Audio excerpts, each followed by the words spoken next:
Landlady would like to know. She said he disappeared without paying his rent. Oh. Well, say, I've seen you on the stage. Aren't you George Burns? I'm not the Prince of Wales. I thought so. Gosh, you got a nicer room than mine. It only looks that way because the towel is dry. Hey, I'm Jack Benny. I'm in show business too, you know. Oh? Yes, I'm a musician.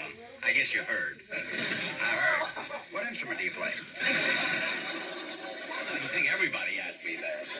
Well, anyway, I'm sure glad you're going to be a neighbor of mine. Well, I'm sorry about throwing my shoes at you. I'm a little irritable today. You see, my partner, Billy Lorraine, quit the act, and we're supposed to open tomorrow night at the Bijou Burlesque Theater. And, how would you like to be in burlesque? Burlesque? Yeah. If my father ever saw me do a fan dance, he'd beat the tar out of me. I mean comedy. My partner quit. Maybe you can take his place. Well, I don't know anything about comedy. You see, I just play the violin. Well, stick with me and I'll teach you. Gee, would you? Of course. We'll rehearse all day tomorrow. We'll open tomorrow night. And right now, I'd like to get some sleep. They help me pull down the bed? Oh, sure. Why do you have to tell anyone? There we are.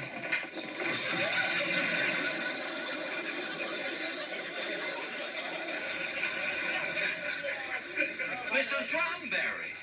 Another half hour and I would have suffocated. The lady thought you were gone. Yeah, I will be in a minute. Listen, take my advice. You two sleep together. The spring in this bed is murder.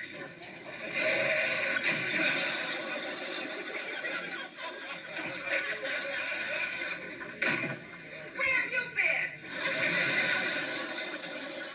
Did you and Mr. Benny really do an act together? Oh, yes. Early the next morning, we got to work and we rehearsed all day. And that night, we made our first appearance as a team at the Bijou Burlesque Theater.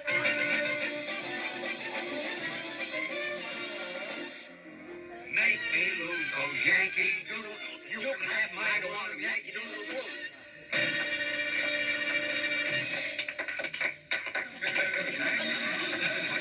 What do you have from home? Well, I got a letter from my niece, Jean. Oh, how is she? Oh, she's fine. You know, she told me now that it's spring again. See, they're putting a little circus in the backyard like we used to do when we were kids. Oh? You see?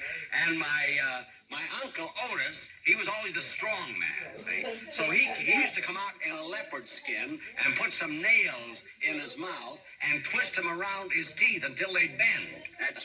That's quite a trick. Yeah, but he looked pretty ridiculous walking around with a lot of bent teeth. Well, they'd come in handy if he happened to get a crooked ear of corn. Yeah.